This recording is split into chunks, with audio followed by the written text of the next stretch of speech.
Hey, what's up YouTube? Michael Lynch, Team Lynch Spirit of Adventure. This is the video you've all been waiting for. So Vanlife, Bertha, my van, about 1.5 years into it, tons of road trips, 3 cross-country trips, a bunch of stuff in the western US, high temperatures, low temperatures, 35,000 miles, what's broken, what didn't break, what I think I was gonna love that I actually hated, what did I think I was gonna hate that I actually loved. Find out in the videos, check it out.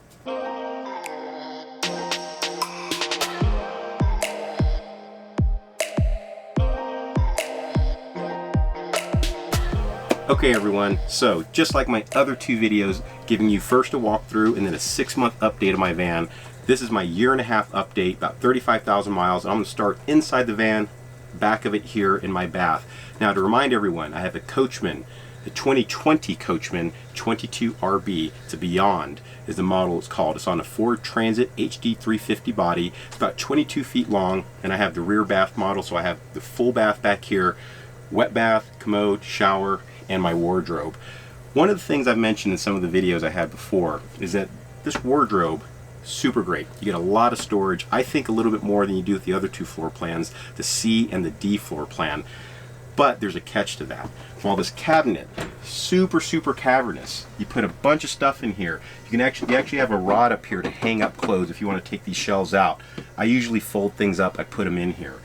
You close the thing up though, these cabinets would just fly open and all your stuff kind of flies out whenever I'm taking like a really hard kind of right turn. Sometimes not even a hard right turn, just hitting a bump with this top heavy van.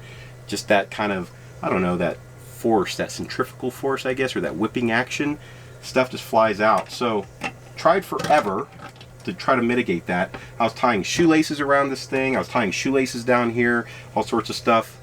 A baby lock, that was the key thing. So putting it on here, keeping it locked like that actually keeps the cabinets from coming open. It's really cool. I do have latches up here keeping it as well, but this is just an extra kind of safety precaution. Super easy to take off as well if you're not a baby. Keeps everything kind of locked in place. Same thing for down here. There's some issues with these drawers as far as the latches. You have the same latch here for this really thin drawer that you can see I keep my socks in and stuff like that. And you have the same latch for these really big deep drawers as well. Now the issue with these drawers is that one latch is a 5-pound latch, which you would think would be enough for any kind of weight you put in here. The problem is that, again, when you're turning the van, this rear bath is behind the rear wheels, so you kind of get like this whipping action when you're turning the van, or sometimes when the van gets a little unstable, going up or down driveways or curbs. These things can kind of fly out with a lot of force. The 5-pound latch doesn't really hold it, and you have so much travel that when all this travel comes out, it'll just rip the drawer right out, because you only have these little plastic blue latches that kind of hold that drawer on the rails.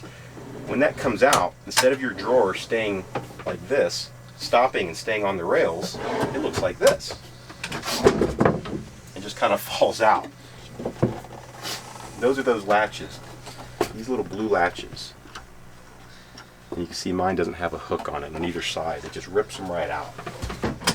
What I did was, the folks over at Coachman, super helpful. When I told them I had a drawer broken, and at the time I only had one of these drawers broken, they actually sent me a full set of latches for free. And they actually sent me 2 replacement latches for this, I guess to put 2 on them. I don't know if that means that this should have had 2 latches on it, but I know that I put 2 of these on the trash can, which also had a broken latch, and the trash can is so solid, that drawer is so solid, it never comes out anymore no matter what I have in there, that I'll probably end up putting another black latch on this as well. But I did end up replacing the blue latches. They're pretty easy to do, although I will say that the latches I got the second time around, i.e. the replacements, not the originals that came on the van, were a little bit different, and so the holes that I had to use were slightly off, and there was a metal plate that reinforced the other plastic latches that came with the van. The new ones they sent me didn't have a metal reinforcing plate. It didn't really need it, I suppose. So I installed it just as it is. It seems to be working just fine. It's keeping everything in there. The drawer's steady on the rails. Once I get the other 2 latches on there, I'm pretty confident it'll hold, and I'll have to get some more from Coachman, because by the time they sent me the latches for the first drawer, the second drawer broke. So on to that again. And one more thing about the bathroom, I have a rear bath, so storage is always premium on these vans, but you'll notice back here I have a water jug. I'll get into why I needed this water jug here very soon. It's quite the good story.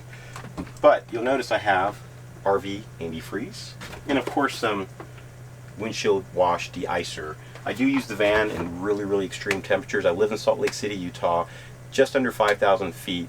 I travel back to Denver a lot. My best friend lives there. I lived there for several years.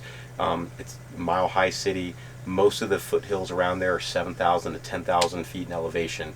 So even when it's not full winter, you're going to get below freezing. And I use this van all year. I never winterize it. I recommend everybody keep at least a gallon or two of this stuff in your van. Always put it down your gray tank. Put it down your black tank as well. My fresh tank is inside the van, so as long as I keep the van above 32, I'm not going to freeze my fresh water. And the only tank I have that's fully outside the van is my gray. So I want to remind everyone of that and why this works for me.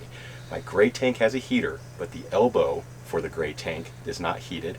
And the elbow for my black tank's right under the shower right here. So it's technically inside the van, but where I empty it is exposed to the elements. So I pour this down there every time I empty the black tank to make sure that I have enough RV antifreeze in there settling down in the bottom of that elbow to make sure it doesn't freeze over if we just use the bathroom just a little bit.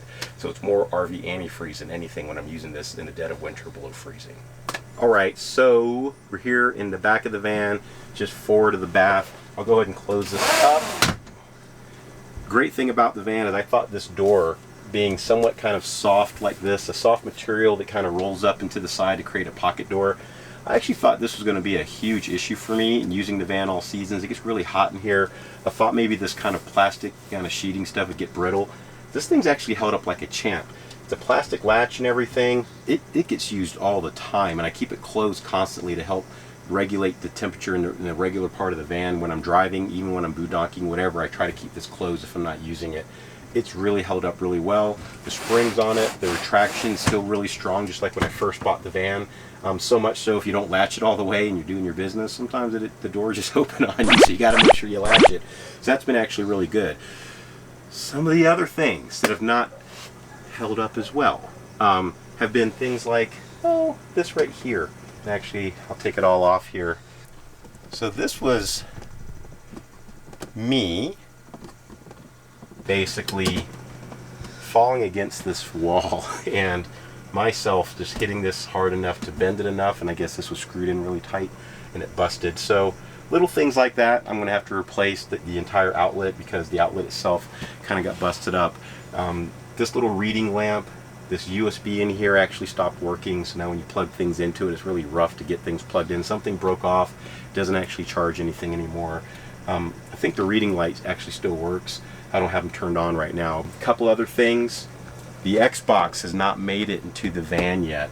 So in my other video where I actually do the walkthrough of my van and the update of my van, I talk about how much this thing pisses me off. And again, I'll put the link to those videos in the description below. But this Jensen Bluetooth HDMI whatever little entertainment center does not play Blu-rays, by the way, still DVDs. You can actually hook your phone up to this, and I have been doing that whenever I'm boondocking because I have discovered how to get the rest of the speakers in the van to actually play what's on here. Bad thing about this Jensen is that once it knows your phone's Bluetooth, anytime you try to use your Bluetooth for anything else on your phone, this thing will try to bogart it. So if the Ford Transit, the Sync 3.0 is using Bluetooth to either navigate, play music, whatever, you constantly get notifications on your phone. Jensen wants to take control of the phone. Ignore or allow. You hit ignore, it comes back 2 minutes later. You turn this off, it'll come back 2 minutes later. If you turn the Bluetooth off and just reset it and just sync it to your Ford, this will still try to take it. I have not figured out a way to make it not do that unless I just forget it and just resync it every time I want to use it. Kind of a pain in the butt, and it's just solidifying my decision to replace this with an Xbox. The reason why I haven't replaced it with an Xbox yet is that I did a little more research. I know that this TV, I've been pretty pissed off that it's an LED TV. I thought it was pretty cool. It runs off of DC power right here, which is great because I like everything in the van to run off of DC. It's easier to boondock that way, but you can't stream to it just over the air.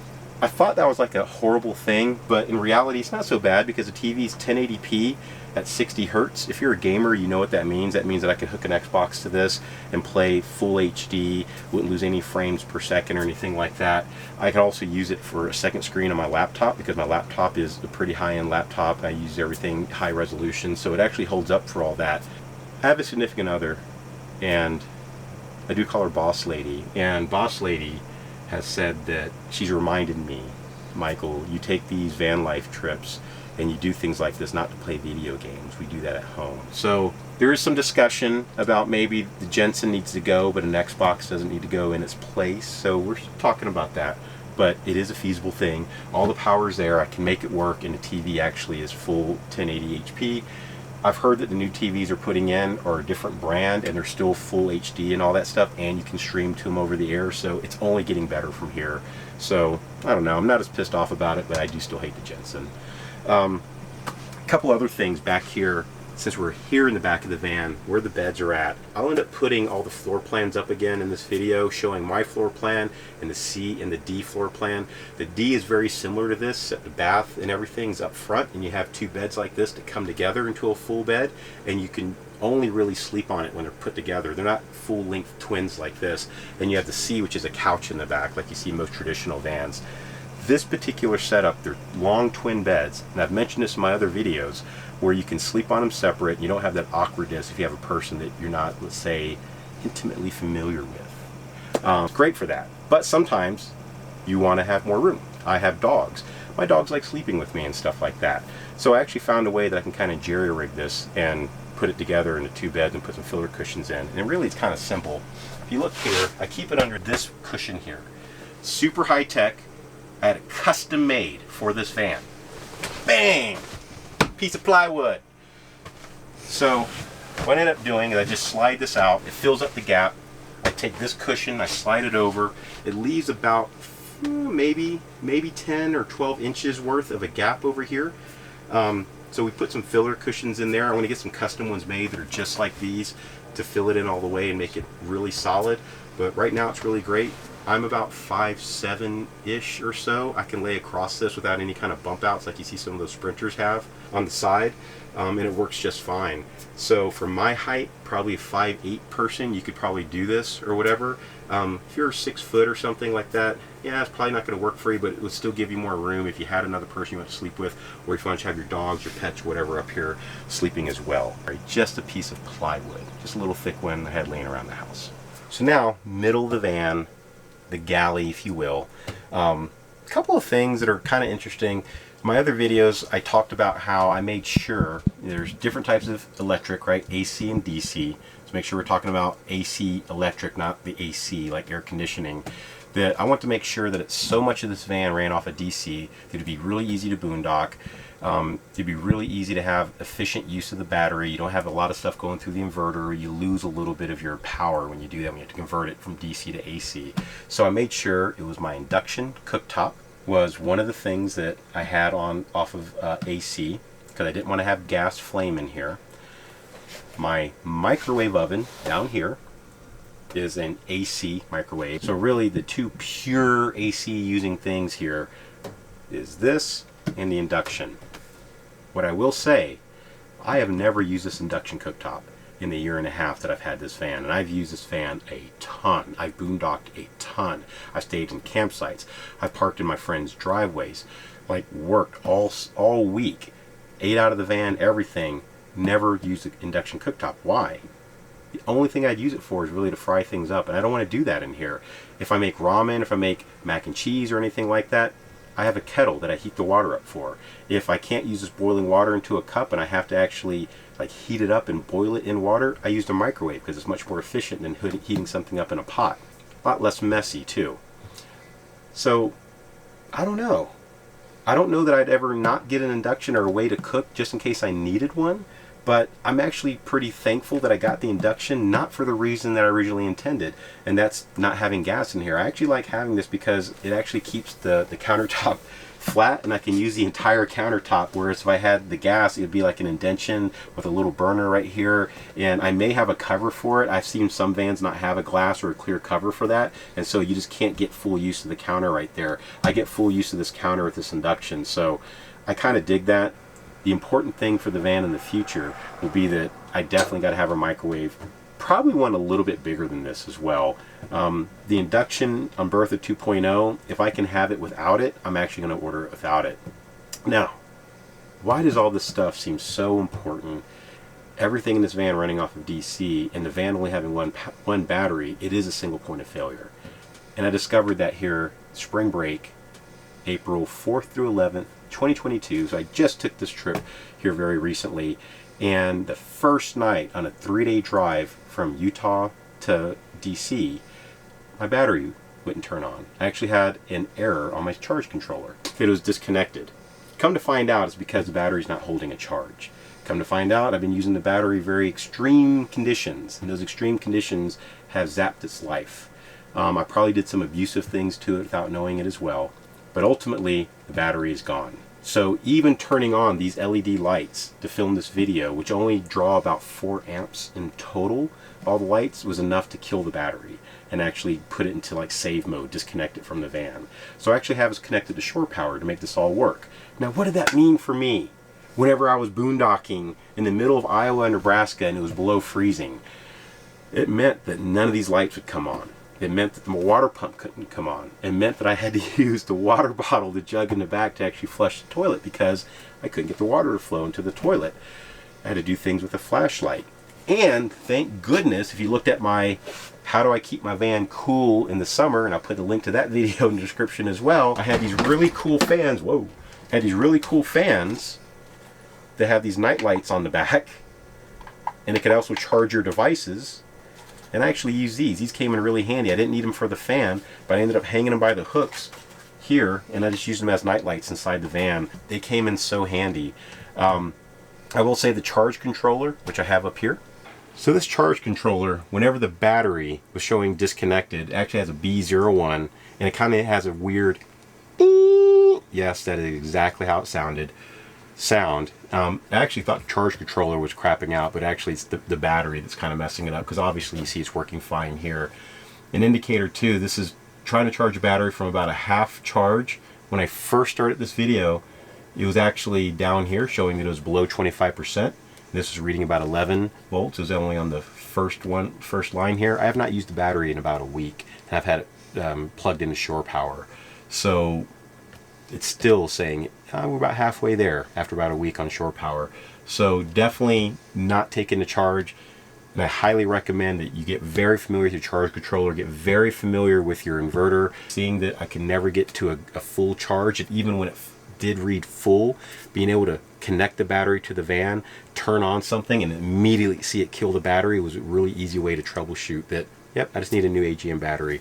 For the rest of the galley here, going to talk about the Nova Cool fridge here. So like I mentioned with the battery, this thing, everything running off DC, that is, this thing does run off of DC. If you don't have the battery, it's not going to keep any of your food or drinks cold.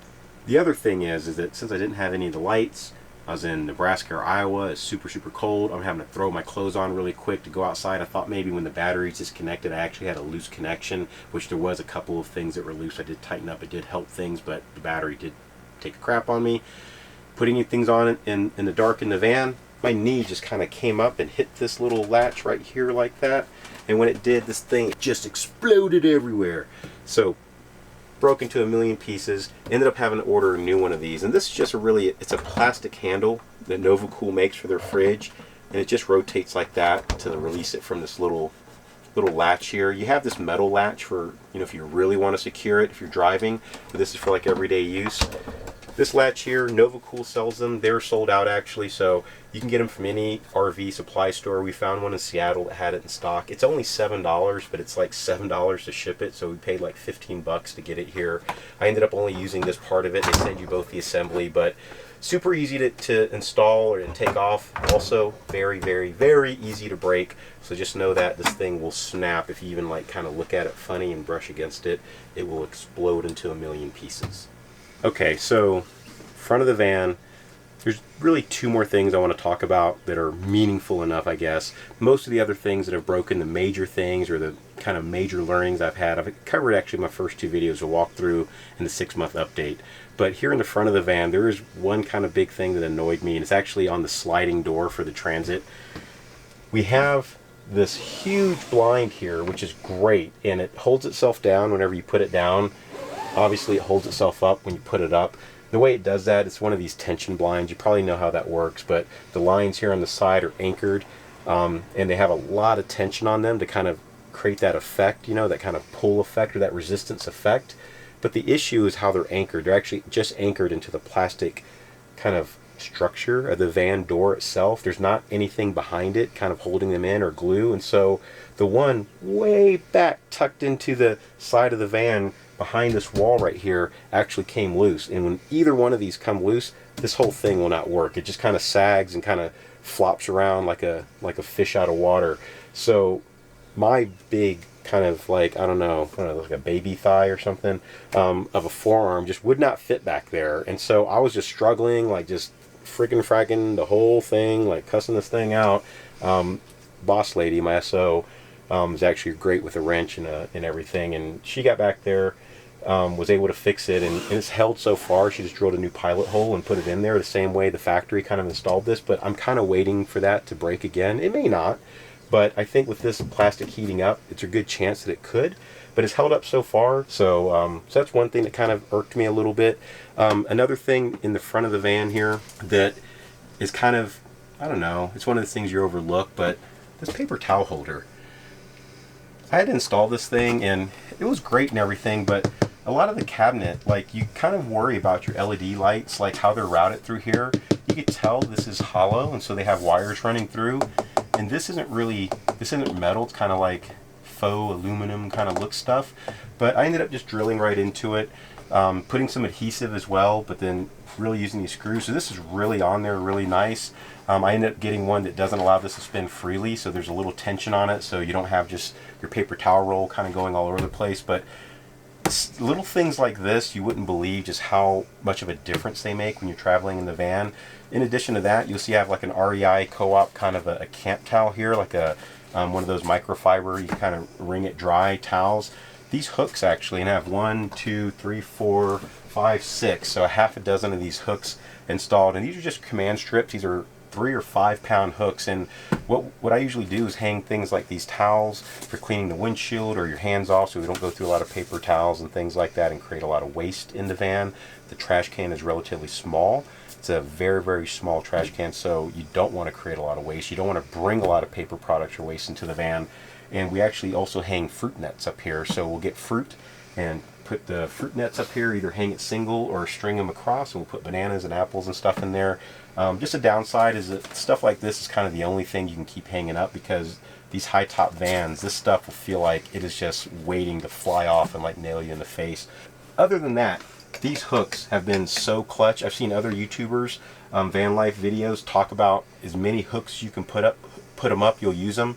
Yes, I believe that. I have gotten this van up to 3 people and 5 dogs, so it can hold that many people. You can boondock that way.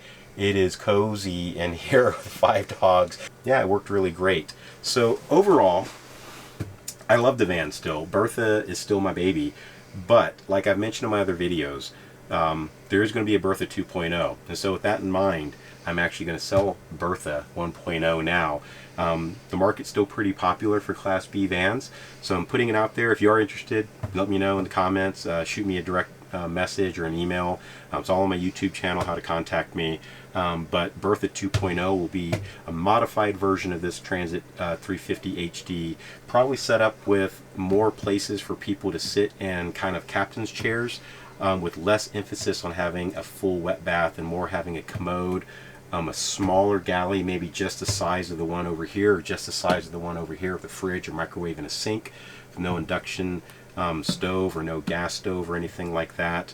And then a way to have better outdoor living, so just making sure that I keep the gas hookups on the outside, so I can have an outside grill, not cook anything inside the van, have a bigger freshwater instead of the 28 gallons I have here, and have a bigger gray versus the 15-gallon gray I have on the van.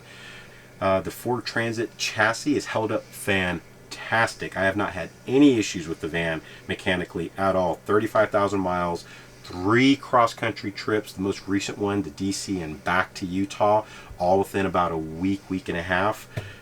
Never had an issue, still goes up all the mountain passes, twin turbos holding up great, and I usually fly in this van, whatever the speed limit is, out here in the mountains west, sometimes it's 75 or 80, van holds up great.